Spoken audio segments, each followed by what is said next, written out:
Bueno, vamos a continuar con el tema de ayer. Nos habíamos quedado en la parte inicial del tubo digestivo y habíamos visto ya una patología que es bastante frecuente, que es el reflujo gastroesofágico, las causas, cuál es la fisiopatología del reflujo gastroesofágico y cuáles son los síntomas. Además, qué enfermedades están asociadas al reflujo gastroesofágico y cuáles son las complicaciones del reflujo gastroesofágico. Y nos habíamos quedado aquí en las funciones digestivas ya en el siguiente segmento, que es a nivel del estómago.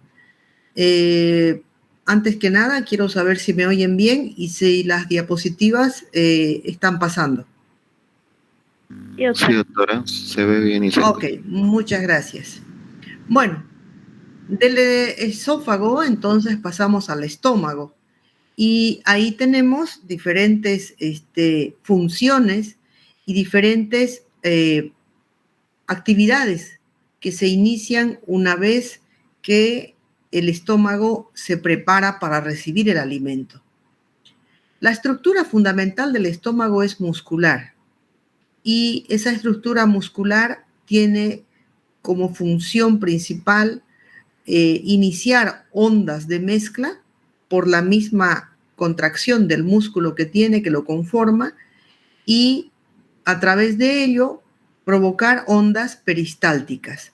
En el estómago se disuelven como consecuencia de esto, se mezclan los alimentos con el jugo gástrico, que saben el componente principal es el ácido clorhídrico, y forman el quimo, que es el alimento ya licuado en su mayor parte y que el estómago se prepara a través de las ondas peristálticas para empujar el quimo hacia el píloro y del píloro hacia el duodeno. Aquí tenemos una parte muy importante que es el esfínter pilórico. Igual que el esfínter esofágico inferior, el cardias, el píloro está conformado por fibras musculares que se regulan de manera hormonal y también por fibras nerviosas. De tal manera que el esfínter pilórico se abre y se cierra como consecuencia de la acción de hormonas y como consecuencia de la acción de estímulos nerviosos. El píloro se abre para dejar pasar el quimo hacia el duodeno y por lo tanto regula el paso del quimo. Pero al mismo tiempo que regula el paso del quimo, también impide un evento muy importante que es el reflujo, es decir, que el quimo que ha pasado hacia el duodeno vuelva hacia el estómago. Eso es ya un proceso anormal. El reflujo del quimo que ha pasado hacia el duodeno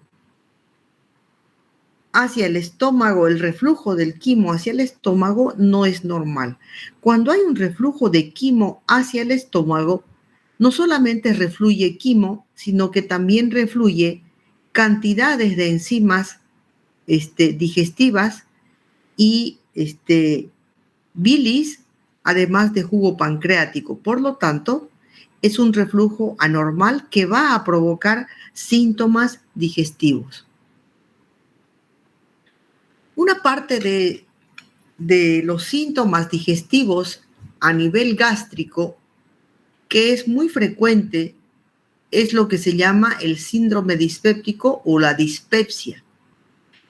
Nosotros seguramente en algún momento hemos sentido una sensación de llenura, una sensación molesta, con gran distensión o sensación de distensión. La distensión puede ser dolorosa, a veces asociada a náuseas y que muchas veces llevan o a eructos o a vómitos. Esa dispepsia, denominada así sintomáticamente, puede ser pasajera y secundaria a algún tipo de alimentos o de exceso de algún tipo de alimentos, lo que llamamos una transgresión alimentaria, ¿no? Por ejemplo, que hayamos consumido una sopa de maní, que sabemos que el maní es un grano aceitoso, y que previamente hayamos consumido, voy a hacer algo que se consume frecuentemente en la calle, que es a panza rebozada, por ejemplo, y que luego tomemos una sopa de maní y luego, como segundo, consumamos un lechón al horno. A estas horas del día, cualquiera de esos platos resulta bastante apetitoso, pero los tres juntos son una bomba realmente para nuestro sistema digestivo. Con certeza va a provocar malestar estomacal, sensación de distensión, sensación de llenura, eructos, grandes cantidades de gases y náuseas que muchas veces van a terminar con vómitos o voluntarios o involuntarios. Eso se llama dispepsia. Puede suceder, como les digo, por una transgresión alimentaria y está relacionada a una eventualidad. Pero hay personas que diariamente tienen dispepsia independientemente de lo que consumen. Eso se llama síndrome dispéptico. Entonces, dispepsia en realidad viene a ser todo eso que les he comentado y por lo tanto síntomas o signos más o síntomas y signos menos resultan en un término bastante amplio que puede llegar a ser confuso porque los pacientes lo pueden referir de diferente manera. Por lo tanto, puede ser referido como una molestia digestiva, como sensación de llenura, como dolor, como pirosis, ¿no? Pero en general podemos identificar el síndrome dispéptico como aquel dolor o molestia que se presenta en el hemiabdomen superior, que está directamente relacionada a la ingestión de alimentos y que se caracteriza por sensaciones como de llenura abdominal, llenura prolongada, sensación de presión o dolor epigástrica o en mi abdomen superior, pirosis, que ya saben que es la sensación de ardor retroesternal, eructos, sensación de distensión y flatulencia. Esta dispepsia puede ser orgánica, es decir, aquella dispepsia que se relaciona a una verdadera lesión gástrica, a una verdadera alteración, lesión o injuria localizada a nivel gástrico, que puede ser una gastritis, puede ser un reflujo biliopancrático, puede ser una úlcera pilórica. Y existe el otro tipo de dispepsia, que son pacientes que tienen síntomas dispépticos, pero en quienes no se encuentra ninguna lesión. Se le hacen estudios de endoscopía, ecografía, heces fecales, coproparasitológico, enzimas hepáticas, en fin, diferentes estudios, y todos los estudios salen normales o negativos. Entonces, la dispepsia puede estar relacionada a un problema orgánico, quisiera una lesión, o puede, en otro grupo, la mitad de los casos, no estar relacionada a ninguna alteración y es lo que se llama dispepsia funcional. Entonces, la dispepsia podemos clasificarla en dos grandes grupos. Orgánica, aquella que tiene una lesión que explique el trastorno digestivo, y dispepsia funcional, aquella en la cual no se encuentra ningún trastorno que explique los síntomas dispépticos. En cuanto a la dispepsia funcional, en los pacientes, aquella dispepsia en quienes no se logra identificar una causa específica, puede estar asociada a un aumento en la secreción ácida gástrica. Volvemos a identificar a aquel paciente que suele ser, entre comillas, estresado. Ya sabemos que estresado significa que hay un predominio simpático que provoca taquicardia, diaforesis, ansiedad, insomnio, al mismo tiempo que aumento en la secreción gástrica, que se asocia a una velocidad de alimentación más rápida, deglución de mucho gas, por lo cual el paciente se distiende. Entonces, puede estar asociada esta dispepsia a la personalidad de la persona, del individuo, en el que básicamente vamos a encontrar todos estos síntomas, pero además un aumento en la secreción ácida. Al mismo tiempo, una alteración en la motilidad gástrica, es decir, un retardo en el vaciamiento gástrico. También puede encontrarse en algunos pacientes relación con la presencia de la bacteria que se llama Helicobacter pylori y que es causante de diferentes lesiones que van desde una gastritis superficial hasta una úlcera o cáncer gástrico. Factores psicosociales, pacientes que, por ejemplo, tienen necesidad de ir a evacuar en su trabajo y no van y por lo tanto se distienden y tienen síntomas dispépticos, o pacientes en quienes se puede encontrar junto con otros síntomas una hipersensibilidad visceral, es decir, aquella persona que siente que sus intestinos o funcionan o se mueven o suenan o laten, es decir, percepciones anormales que en condiciones, haciendo una redundancia de la palabra, en condiciones normales uno no percibe.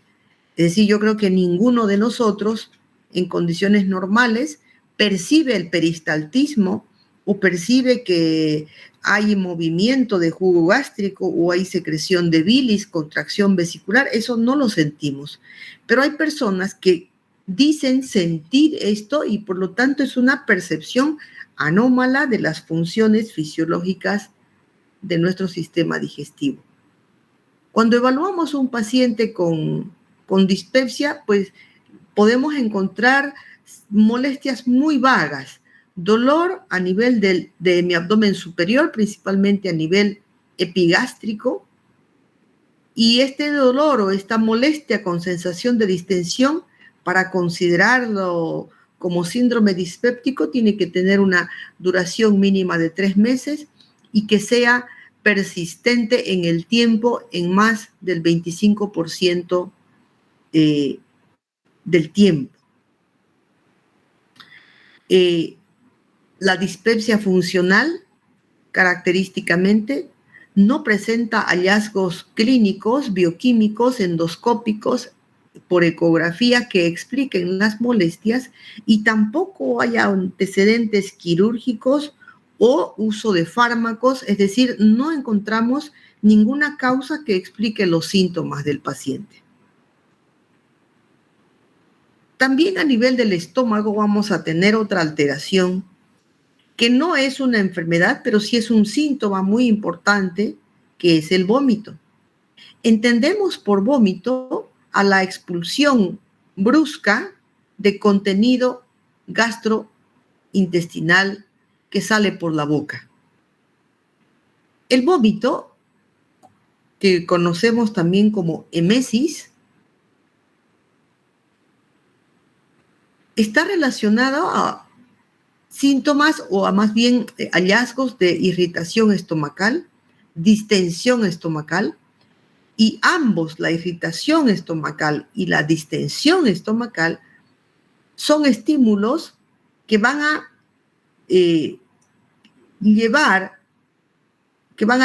de manera aferente hacia el bulbo raquídeo, al centro del vómito, y van a dar lugar a una respuesta eferente que va a dar lugar a la contracción de la musculatura estomacal, contracción del diafragma y de los músculos abdominales, y que finalmente van a terminar con la expulsión de contenido gástrico por la boca, lo que llamamos vómito. Existe diferencia entre los términos de náuseas y vómitos, ustedes ya lo deben saber. Náuseas es aquella sensación que le indica a uno que va a vomitar, es una sensación desagradable de inminencia de vómito, que se percibe como una sensación de malestar epigástrico o a nivel de la garganta con un aumento en la secreción de saliva. El vómito ya es la expulsión de contenido gástrico por la boca. Y la arcada es la contracción rítmica de toda aquella musculatura que les he mencionado, del estómago, del diafragma y de los músculos abdominales, que pueden dar lugar a la salida de contenido gástrico o pueden también ser solamente contracciones que no den lugar a la eliminación de contenido, lo que se llama arcada seca. Fisiopatológicamente vamos a encontrar que hay una actividad gástrica pasiva y una contracción de la musculatura abdominal. Para que haya vómito, tiene que haber una relajación del fondo gástrico y del esfínter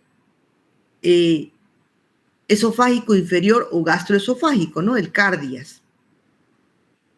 Progresivamente, las náuseas van a dar lugar posteriormente a la contracción del diafragma y a la contracción de la musculatura de la pared abdominal, provocando un aumento de la presión intraabdominal, cierre del píloro, el píloro se cierra, en tanto que el cardias se abre, dando lugar a una expulsión gástrica de contenido a través de la boca. Esto se produce por un antiperistaltismo esofágico. ¿Qué es un antiperistaltismo?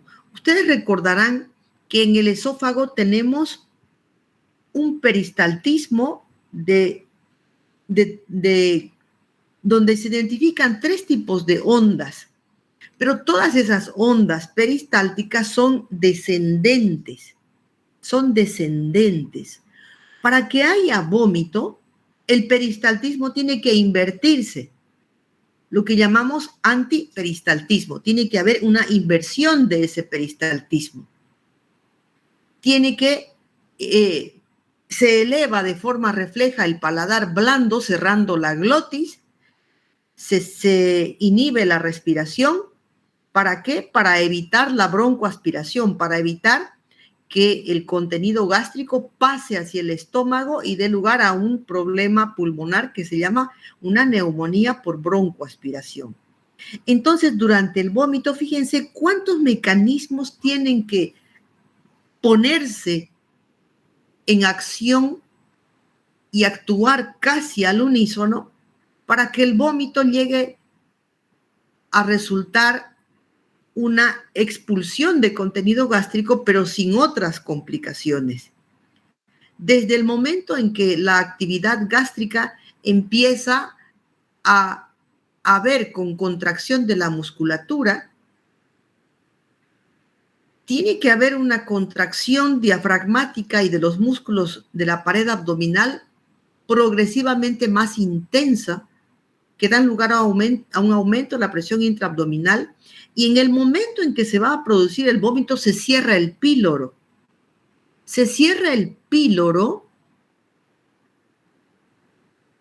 se produce una apertura o relajamiento brusco del cardias, del esfínter esofágico inferior, y se tiene que producir un antiperistaltismo, una inversión de las ondas peristálticas, al mismo tiempo que se produce todo otro mecanismo para evitar que ese contenido gástrico pase a los pulmones.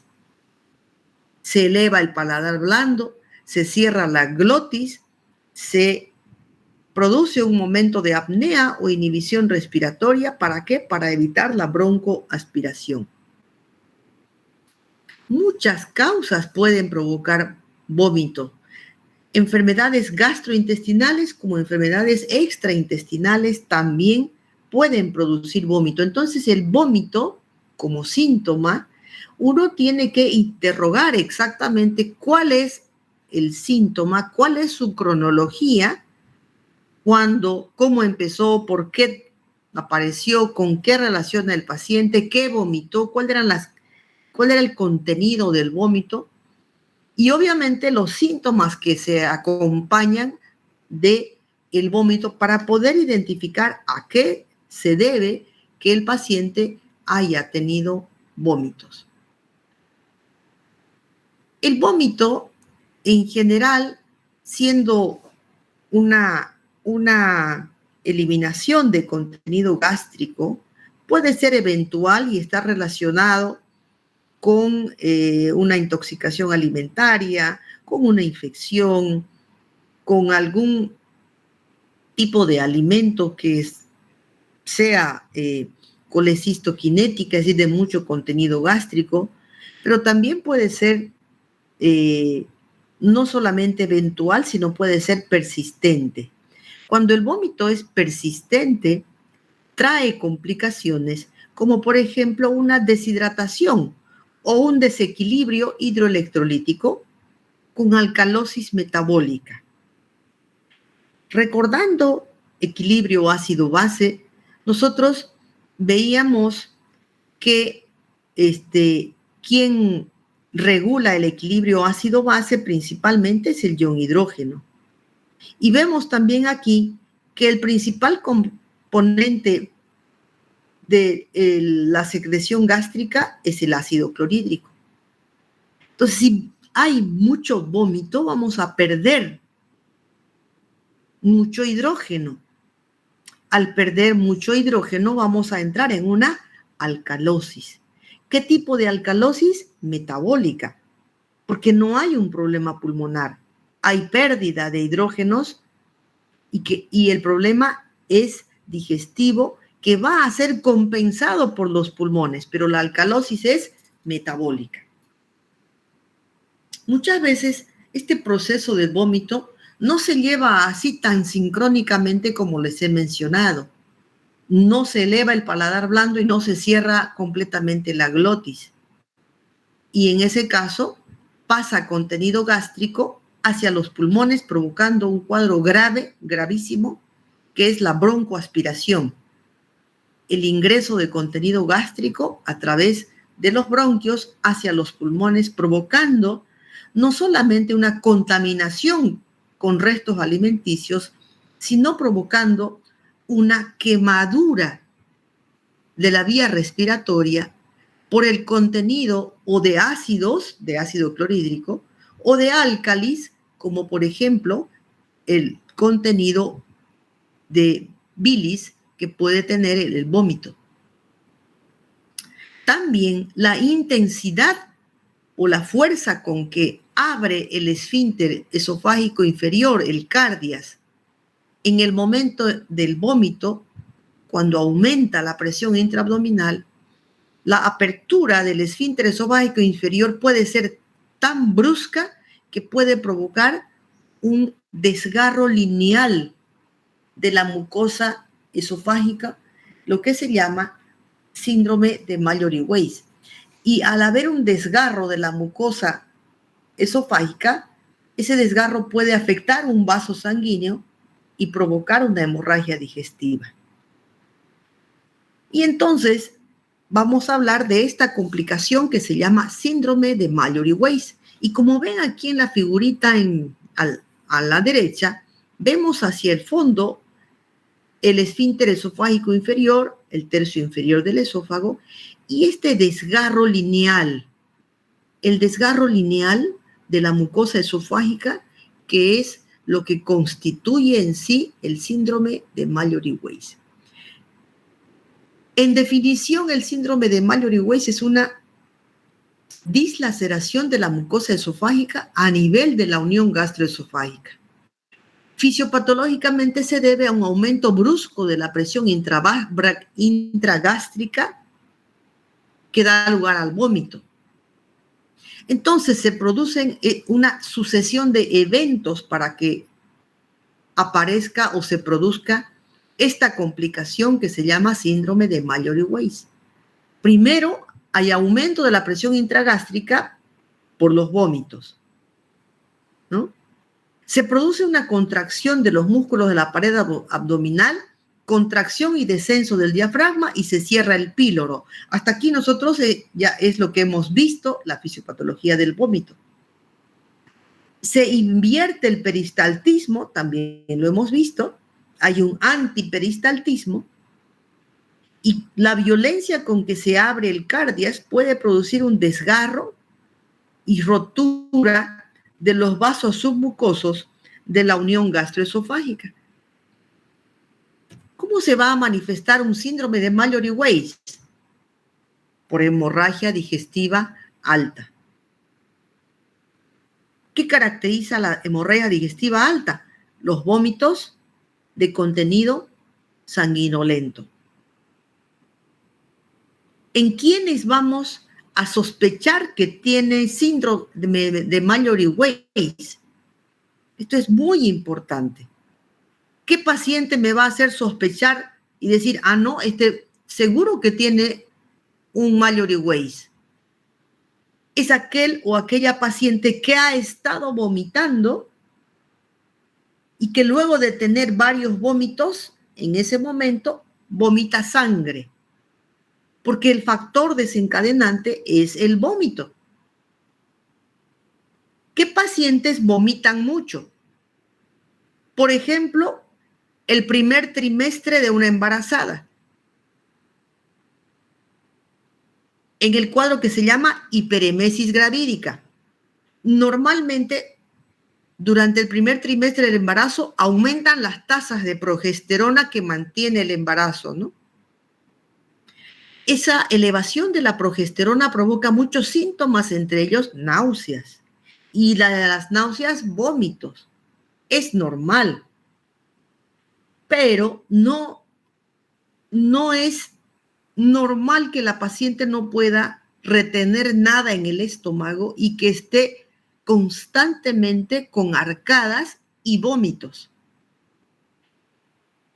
Este cuadro de náuseas y vómitos constantes del primer trimestre del embarazo se llama hiperemesis gravídica, que puede llevar a que la paciente tenga que internarse para hidratarla porque no tolera nada en el estómago. Entonces, si una paciente que está en el primer trimestre del embarazo y llega a la emergencia y ustedes la atienden, ¿por qué? Ya no por los vómitos, sino porque ha vomitado sangre. ¿Qué van a pensar? En un síndrome de Mallory-Weiss. Otros pacientes en quienes tenemos que pensar en Mallory-Weiss son los pacientes que han estado consumiendo bebidas alcohólicas y que luego de la borrachera, muchos de ustedes o de nosotros hemos tenido alguna vez una borrachera y los vómitos son intensos, incontrolables o lo que se llama vómitos incoercibles.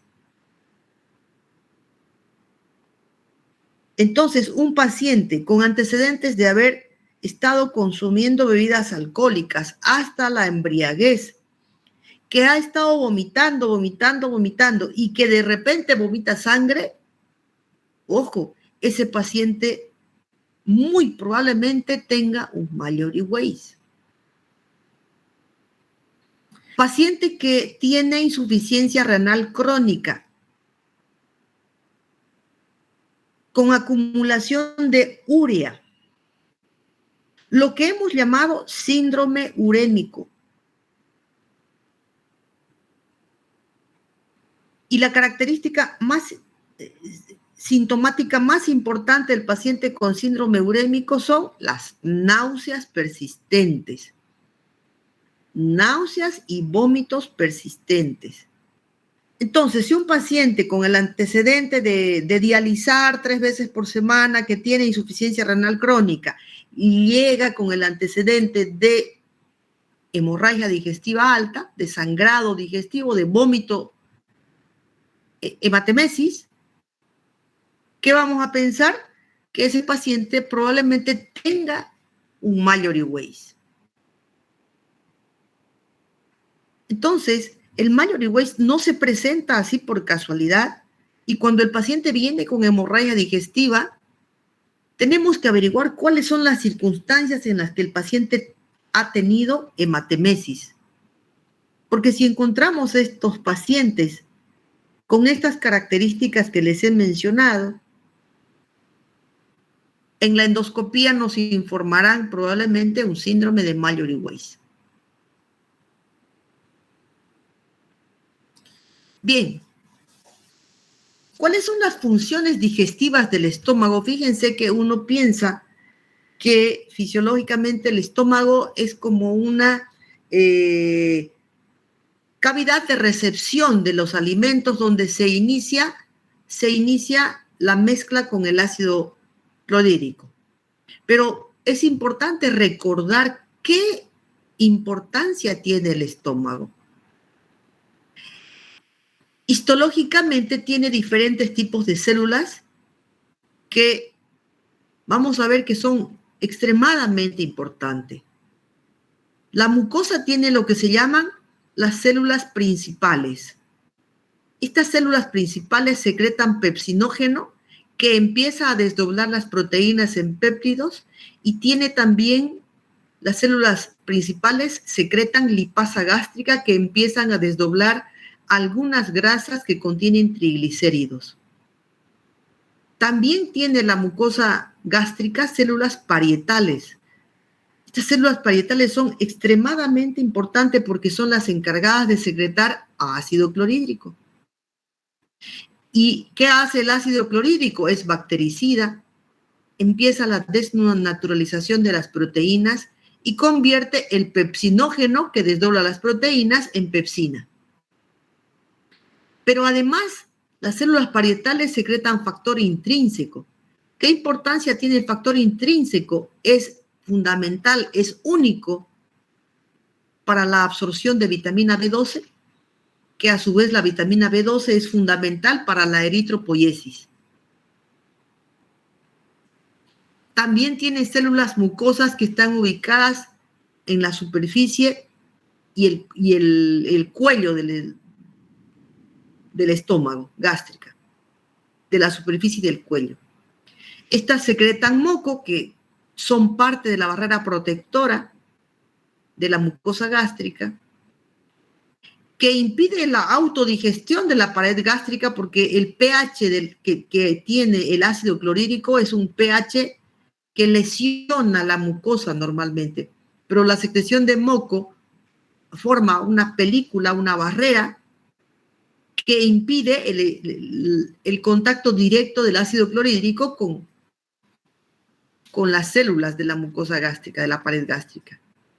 Y también absorción, es decir, comienzan a absorberse pequeñas cantidades de agua, iones, ácidos grasos, algunos fármacos que ya pasan a la sangre desde el estómago.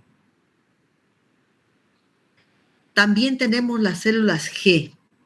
Importante las células G. Estas células G secretan gastrina. ¿Qué hace la gastrina? Estimula a las células parietales para que produzcan ácido clorhídrico. Para que produzcan ácido clorhídrico que a su vez va a convertir el pepsinógeno en pepsina. Todas esas células están relacionadas funcionalmente.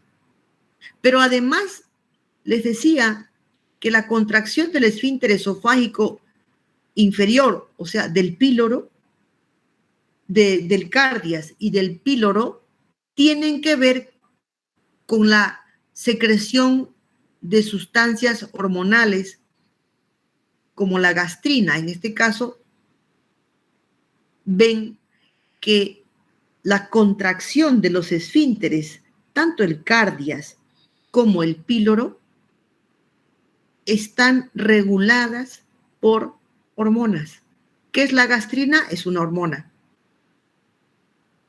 Entonces la gastrina va a regular la secreción de ácido clorhídrico por las células parietales, va a regular la secreción de pepsinógeno que convierte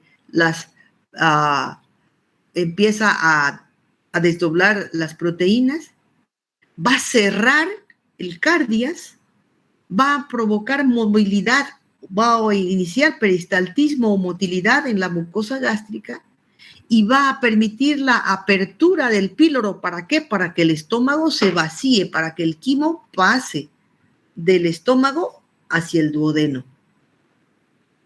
Todas estas células y todas esas actividades se llevan a cabo en el estómago.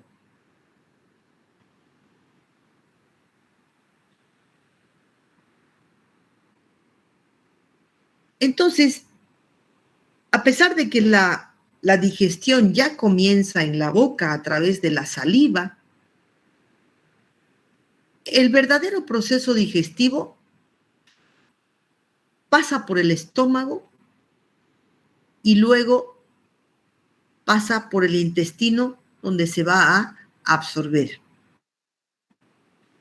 Entonces, las fases de la digestión son diferentes. Tenemos en primer lugar la fase cefálica. Esta fase cefálica, ayer les había mencionado, es aquella primera fase donde, o por el olor, por la visualización, o por el sabor, o por el pensamiento, ya empiezan a activarse funciones secretoras a nivel del tubo digestivo. Solamente de pensar, de sentir un olor o de sentir un sabor, ya empiezan a las funciones secretoras. A todos nos ha pasado que cuando recordamos un alimento que nos gusta, aumenta la secreción salival. ¿Qué es eso? Es un estímulo derivado de centros neuronales que están en la corteza, en el hipotálamo y en el tronco encefálico, que tienen que ver ¿con qué? Con la memoria. Porque si yo no he probado nunca un churrasco, ni aunque huela un churrasco, pues no me va a saber a nada, porque tiene que haber un recuerdo de algo que me parece agradable al gusto. Entonces, a través del recuerdo se activan centros a nivel de la corteza, hipotálamo y tronco encefálico, y se activan también pares craneales, el 7º y el 11º par para aumentar la secreción de saliva y el 10º par para aumentar la secreción de jugo gástrico, que contiene fundamentalmente ácido clorhídrico. Todo esto, ¿qué hace? Inicia un proceso de preparación de la boca y del estómago para recibir los alimentos. Esa es la fase cefálica. La fase gástrica ya tiene una regulación neural, es decir, hay una estimulación de receptores estomacales que van a ser estimulados por la presencia del alimento que estira las fibras musculares o por la presencia de quimiorreceptores que van a detectar cambios en el pH gástrico. regulación por estímulos de receptores de estiramiento o quimiorreceptores van a iniciar ondas peristálticas y van a dar lugar a una mayor producción de jugo gástrico, van a provocar también una apertura del píloro para que el quimo pase al duodeno, y al producirse un vaciamiento del estómago, disminuye la distensión, cambia el pH y los estímulos de regulación neural vuelven a su estabilidad. También, no solamente hay una regulación neural, aquí ya podemos reconocer aquello que les decía, que el píloro está regulado tanto por hormonas como por reflejos neurales. Entonces, hemos visto que las hormonas que regulan es la gastrina y la regulación neural está dada por mecanorreceptores o receptores de estiramiento. También está entonces regulada por gastrina, y la gastrina va a responder a fenómenos de distensión, aumento del pH y la presencia de proteínas. Luego, una vez que pasa el quimo hacia el duodeno, viene la fase intestinal.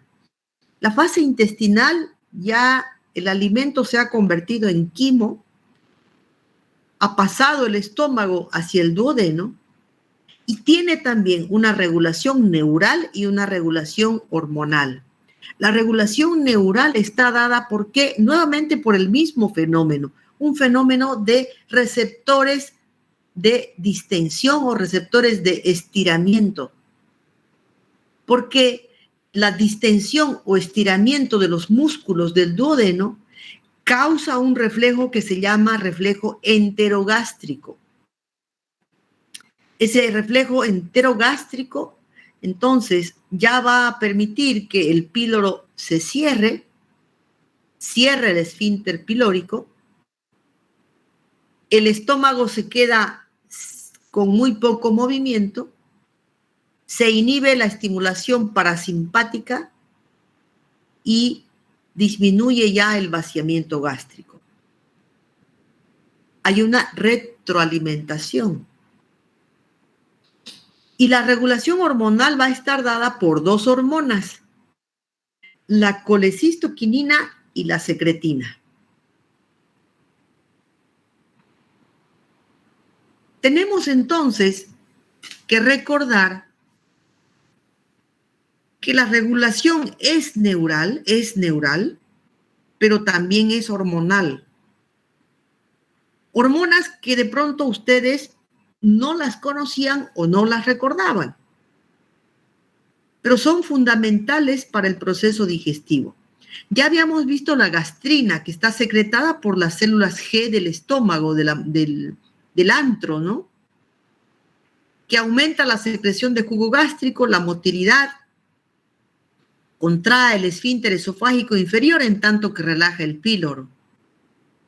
Y luego vienen estas otras dos hormonas. La secretina, que es una hormona que es secretada por las células S del duodeno.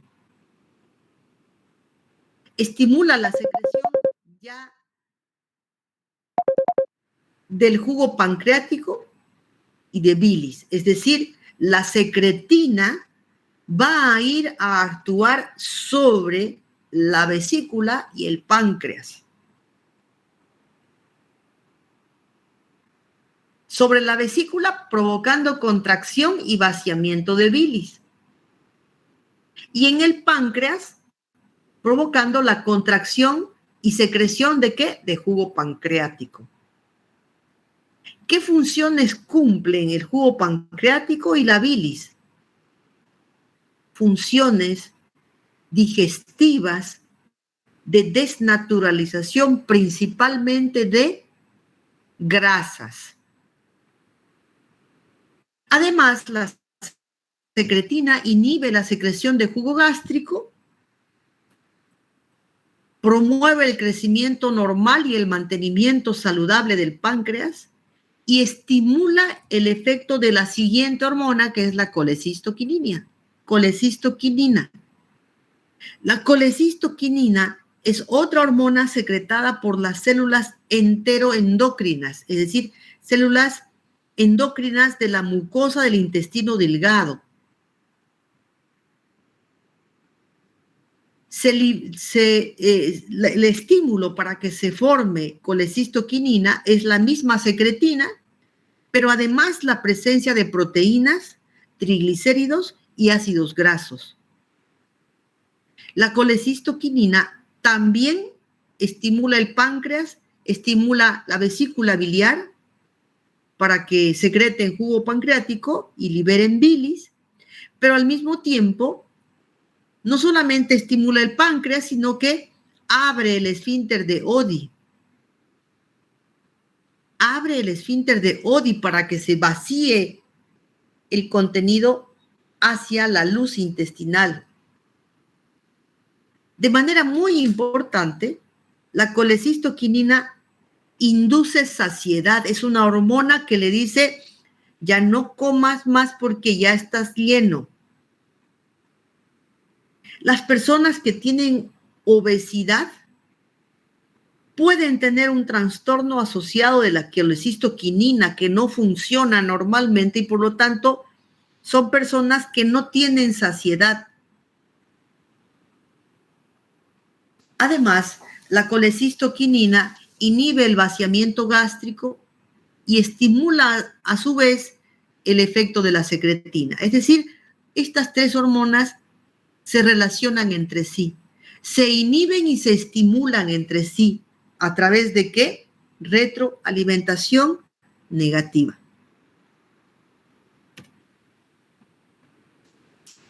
¿Cuáles son los estimuladores de la secreción gástrica? Que hemos visto que pues las células que componen la pared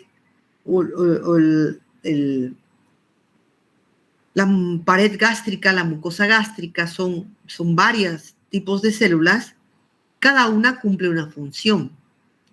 Son estimulantes de la secreción gástrica, es decir, de las células de la pared gástrica, la fase cefálica, es decir, aquella fase que hemos visto, la fase cefálica de la digestión, el recordar un alimento, el percibir un olor de un alimento que conocemos, que nos gusta, es la fase cefálica.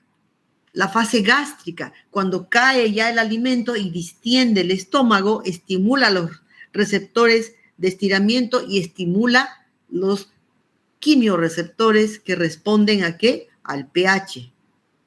Y también son estimulantes la fase entérica, es decir, aquella fase donde el quimo pasa hacia el duodeno, lo distiende y también es un estímulo para que haya una mayor secreción.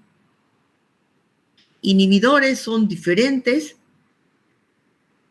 Lo que nos interesa en realidad es cuáles son los estimulantes de la secreción gástrica. ¿Qué factores defensivos tiene el estómago, dado que en el estómago tenemos ácido clorhídrico? El ácido clorhídrico de por sí ya es un elemento agresivo contra el cual tenemos que tener factores protectores, defensivos. Y entre ellos tenemos la capa mucosa que reviste el estómago y el bicarbonato que normalmente también secretan estas mucosas, estas células de la mucosa. La capa fosfolipídica del moco, el epitelio superficial, la lámina propia, la gran irrigación sanguínea y, muy importante, las prostaglandinas endógenas. ¿Qué hacen las prostaglandinas endógenas? Provocan vasodilatación y son citoprotectoras.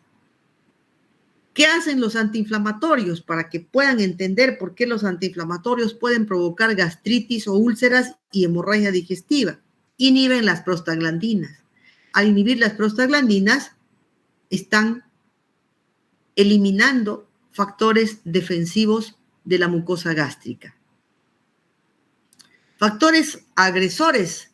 Tenemos el ácido de por sí y la pepsina, los ácidos biliares, que son sintomáticos cuando hay un reflujo biliar, y factores exógenos como la ingestión de antiinflamatorios, el alcohol, el tabaco y el Helicobacter pylori. ¿Qué hace el moco y el bicarbonato? Lubrican, protegen, atrapan microorganismos, dificultan la retrodifusión de iones hidrógeno a la mucosa gástrica, en tanto que facilitan la difusión de bicarbonato.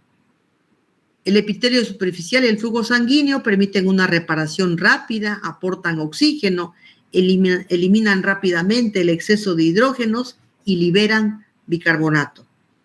Y la lámina propia y las prostaglandinas pues están con abundantes leucocitos y polimorfonucleares que tienen acción bactericida y además participan en la secreción de moco y bicarbonato, regulan el flujo sanguíneo y promueven la restitución y la regeneración celular de la mucosa gástrica.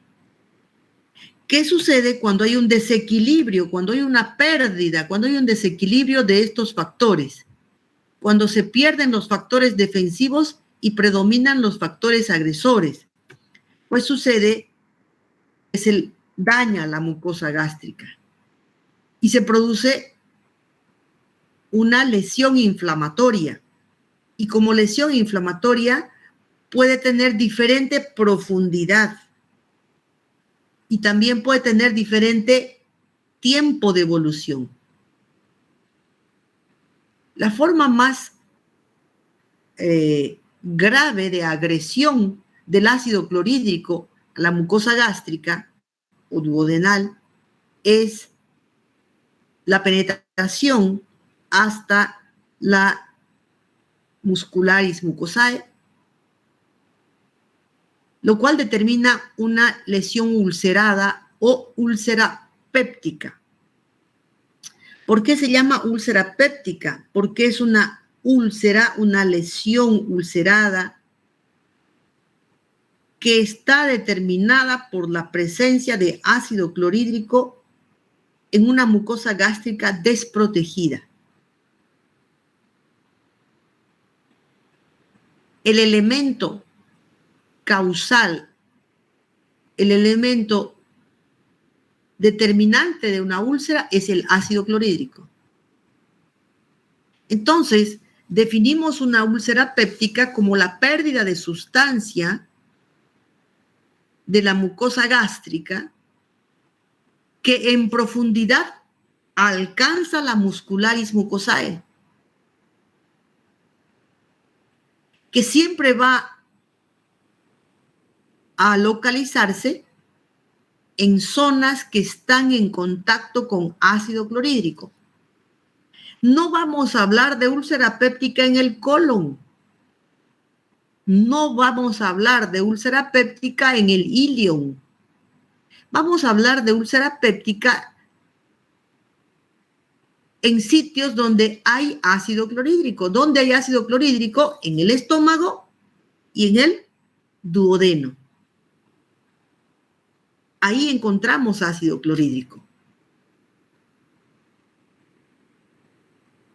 La úlcera péptica o la enfermedad acidopéptica es bastante frecuente y se estima que hasta un 10% de la población general va a tener en algún momento una úlcera. Esta úlcera puede ser aguda, es decir, evolucionar en cuestión de 24 o 48 horas, o crónica, mantenerse por tiempo indefinido, varios meses.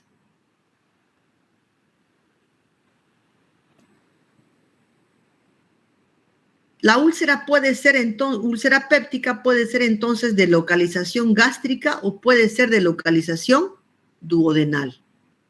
La úlcera gástrica es aquella úlcera que se presenta en el estómago, por supuesto. Tiene algunas características, como por ejemplo es más frecuente en personas mayores de entre 55 y 60 años o más. Su presencia afecta igual a hombres que a mujeres y es el tipo de úlcera menos frecuente. ¿Por qué? Porque el estómago tiene particularidades que hacen que la mucosa gástrica sea más resistente al ácido clorhídrico, que es donde se produce el ácido clorhídrico. En cambio, el duodeno no produce ácido clorhídrico. Está en contacto con el ácido clorhídrico que viene del estómago. Por lo tanto, es más sensible el tejido duodenal, es más susceptible a que, habiendo ácido clorhídrico, forme una úlcera más rápidamente. Por lo tanto, es una úlcera más frecuente. Se presenta en personas más jóvenes, es una forma más frecuente de úlcera, es la forma más frecuente de úlcera péptica y es más frecuente en hombres que en mujeres también. La lesión por ácido clorhídrico o la enfermedad acidopéptica puede tener diferente profundidad. Llamamos gastritis o gastritis superficial o gastritis erosiva. Fíjense, cuando afecta solamente la capa mucosa. Pero cuando la úlcera se profundiza y llega a la capa muscular, ya es una úlcera. Para que vean aquí a la izquierda, la mucosa normal, mucosa, submucosa, músculo. La erosión o gastritis superficial solamente afecta la capa mucosa y una úlcera ya afecta capas más profundas. Hablamos de gastritis cuando hay solamente esto, lesión superficial, que no afecta la capa muscular. Y la gastritis no la podemos ver en un paciente normalmente así. Para clasificar una gastritis o para diagnosticar una gastritis, el diagnóstico se hace por endoscopía, es un diagnóstico endoscópico. Podemos sospechar de una gastritis, pero el diagnóstico se establece a través de una endoscopía. Y entonces por endoscopía vamos a tener estos diferentes tipos de imágenes. Lesiones superficiales. Puede ser no erosiva, por ejemplo, esta de aquí, ¿no? Es no erosiva, es como una quemadura superficial. Puede ser erosiva, como estas de aquí, que ya es más profunda. Puede ser hemorrágica, como esta, que hay zonas de hemorragia, ¿no? Puede ser crónica. Aquí vemos un epitelio estomacal como en adoquín, cicatrizal. Y esta es una gastritis petequial, así como que en manchitas. ¿Mm? La gastritis erosiva, entonces, se asocia con algunas situaciones en las que con frecuencia se va a desarrollar erosión superficial del estómago, de la mucosa gástrica.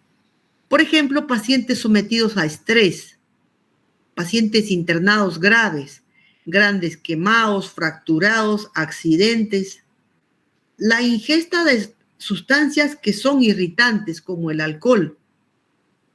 Pacientes que han estado o están en proceso de recuperación de traumatismos y que por algún motivo les han puesto una sonda nasogástrica.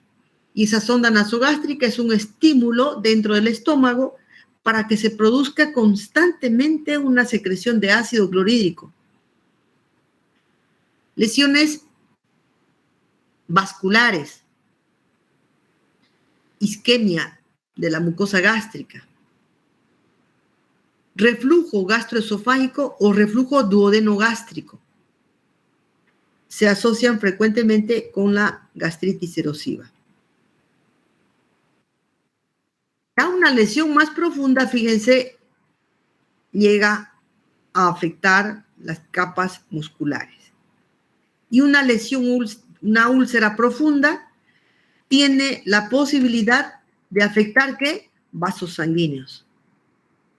Si afecta vasos sanguíneos, va a provocar, ¿qué? Una hemorragia. Hemorragia digestiva alta. ¿Qué mecanismos están alterados para que se produzca una úlcera gástrica? Úlcera péptica de localización gástrica, para que puedan comprender bien. O una úlcera gástrica. Cuando no hay una adecuada relación entre la producción y la neutralización de los iones hidrógeno. Es decir, cuando hay un exceso en la producción de ácido clorhídrico. Cuando hay una alteración en la barrera mucosa, en los factores protectores que hemos visto. Cuando hay un vaciamiento gástrico retardado, es decir, cuando hay un retardo en el vaciamiento gástrico, hay un mayor tiempo de contacto del ácido clorhídrico mezclado con los alimentos, que es el quimo, con la mucosa gástrica. La presencia del Helicobacter pylori puede observarse hasta en un 70% de los casos. Es decir, el Helicobacter pylori se convierte en un agente infeccioso altamente prevalente en las úlceras gástricas. Cuando hay aumento del reflujo duodeno-gástrico, es decir, cuando el esfínter pilórico no se cierra y permite el reflujo de contenido duodenal hacia el estómago. Y cuando hay alteración en el píloro, en el cierre del píloro. Otra localización de la úlcera péptica es el duodeno. A nivel del duodeno, entonces vamos a ver que en esta imagen aquí superior derecha, la parte terminal del estómago, el píloro y el inicio o la primera porción del duodeno, donde está localizada una úlcera. Y aquí endoscópicamente vemos una úlcera con un coágulo. Quiere decir que ha sangrado recién esa úlcera. Las causas para que haya una úlcera duodenal están más relacionadas a la presencia del Helicobacter pylori. Si en la úlcera gástrica la relación es hasta en un 70%, en la úlcera duodenal es la causa más frecuente. ¿Qué hace el Helicobacter pylori? Produce un aumento en la gastrina. ¿Qué hace la gastrina? Es la hormona que regula la secreción de ácido clorhídrico. ¿Qué hace el Helicobacter pylori? Provoca una hipergastrinemia. Eso hace que haya un incremento, un aumento de la carga ácida que llega al duodeno. Esa carga ácida aumentada en el duodeno, que no es una mucosa que produce ácido clorhídrico, no tiene los factores protectores de la mucosa gástrica. Va a producir inicialmente un proceso inflamatorio con metaplasia duodenal y luego una lesión ulcerada. Esta lesión, esta metaplasia duodenal, frecuentemente está colonizada por estas bacterias que se llaman Helicobacter pylori. Y además, a ese nivel hay disminución del bicarbonato, porque el bicarbonato está en el estómago. Ya en el duodeno no hay bicarbonato. Entonces se produce una úlcera duodenal. Existen estos pacientes que se llaman pacientes que están sometidos a un estrés físico y que tienen riesgo de desarrollar lo que se llaman úlceras de estrés. Son úlceras pépticas múltiples que se presentan en el estómago y en el duodeno en pacientes que están gravemente enfermos, que están en terapia intensiva, pacientes grandes quemados, pacientes que tienen un síndrome de insuficiencia respiratoria aguda, pacientes que están en shock séptico, pacientes con traumatismo múltiple, pacientes que tienen por alguna otra patología una hepatitis aguda, una insuficiencia hepática, pacientes que tienen trastornos de la coagulación que se asocian a shock séptico, coagulación intravascular diseminada, pacientes con insuficiencia renal. Son pacientes que cuando tienen hemorragia digestiva hay que sospechar que tengan estas llamadas úlceras de estrés, que son úlceras pépticas múltiples. Fisiopatológicamente, cualquiera sea el problema de base que tenga el paciente, que hemos visto todos son graves, van a producir una vasoconstricción, refleja de todo su organismo. Por el mismo estrés se produce una gran secreción de adrenalina y noradrenalina que determinan vasoconstricción. Y esa vasoconstricción va a llevar a una vasoconstricción de la circulación de los vasos sanguíneos del estómago, de la mucosa gástrica, dando lugar a una isquemia de la mucosa gástrica. Ahí se altera toda la fisiología que regula el equilibrio del ion hidrógeno. Se altera la liberación de histamina, que va a llevar a producir vasodilatación, escape de líquido al intersticio, edema por aumento de la permeabilidad capilar, destrucción de la mucosa gástrica y múltiples úlceras. Bueno, etiológicamente, cualquiera de estas situaciones pues es grave. Las úlceras de estrés se presentan en pacientes críticos.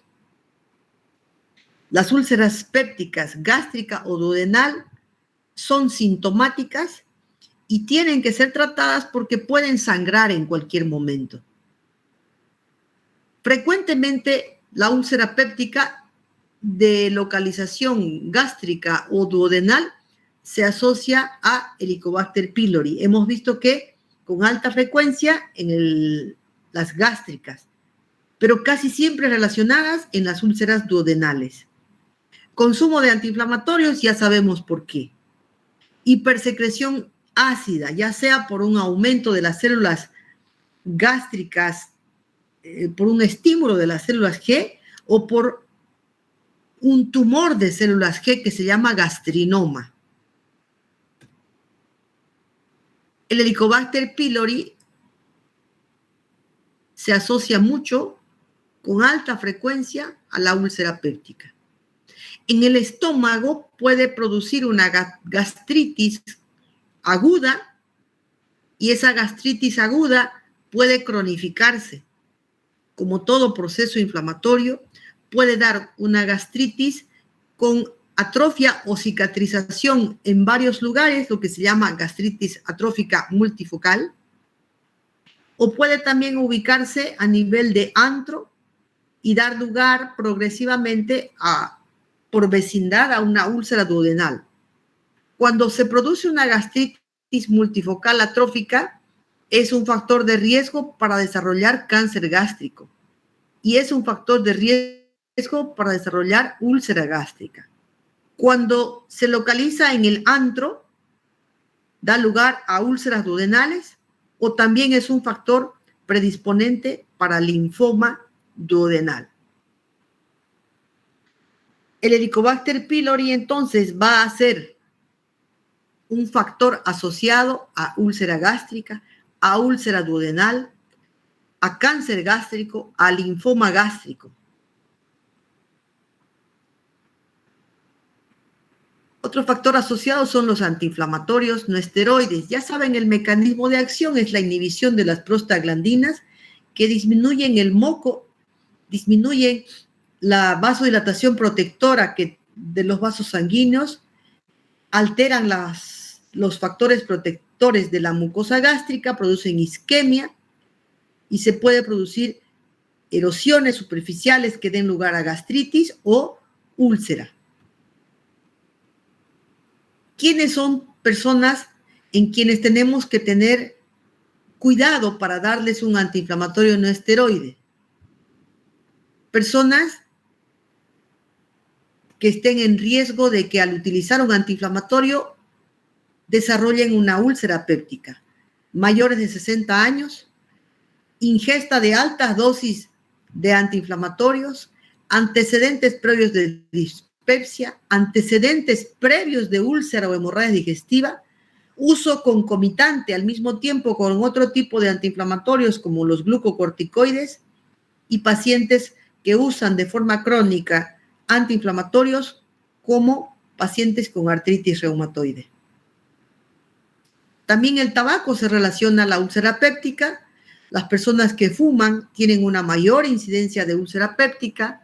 La cicatrización de las úlceras es más lenta. Las recidivas son más frecuentes. Los sangrados o complicaciones son más frecuentes.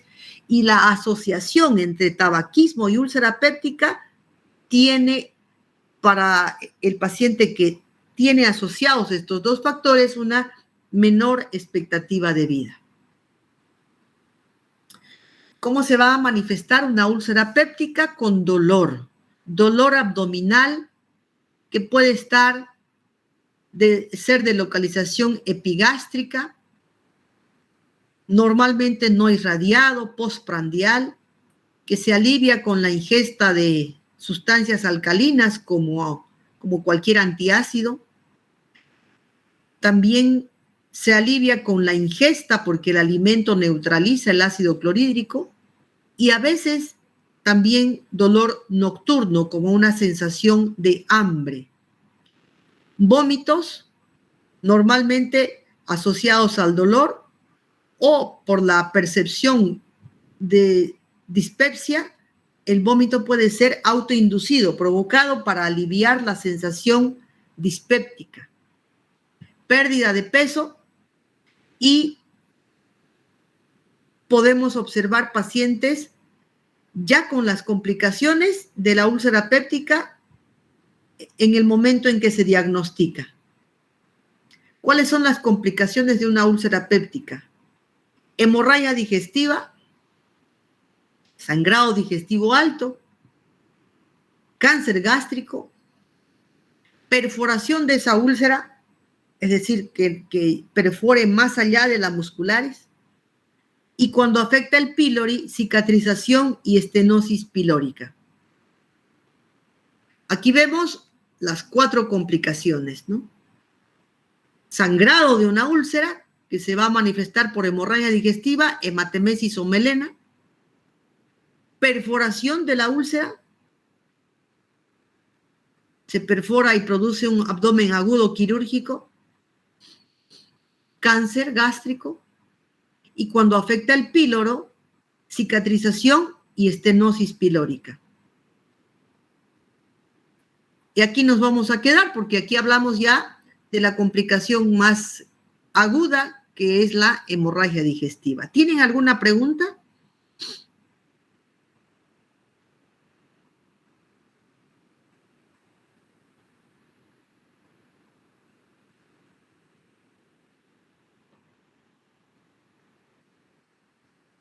Bueno, si no hay ninguna pregunta, nos vemos el miércoles.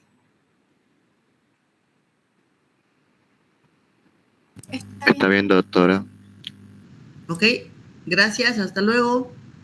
Hasta luego, doctora. Hasta luego, doctora.